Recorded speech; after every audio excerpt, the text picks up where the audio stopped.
My brother died from alcohol. The doctors said that if he wasn't drunk, he wouldn't have died. After his death, my family, they drank more than they used to. My dad went to pubs even more, then met a 15-year-old girl.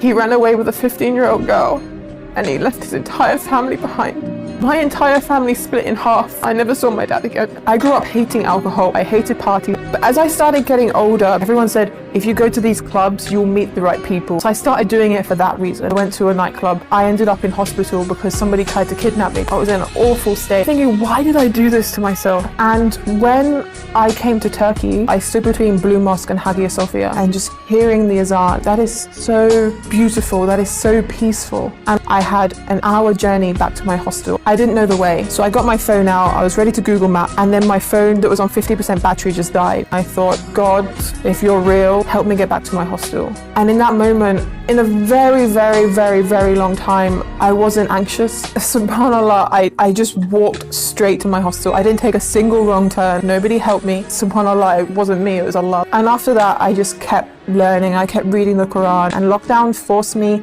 in my house. And I still wasn't planning on becoming Muslim. I actually started praying. And by doing that, my days were becoming so much more productive, because I would plan between Fajr and Zuhr. I would do this, and this. And then Ramadan came. I started doing Ramadan. I was fasting, I was praying, and between that, I was just learning about Islam. That was all I was doing with my time. Nothing in my life has given me this feeling. And because of that feeling, that's when I started taking it seriously. And I started going, this is from God, because only God can give me that contentment. I cried the entire night I became Muslim. I did it over and over again because I was worried that I was doing it wrong. I'd take a breath and then I'd try again, then I'd start crying.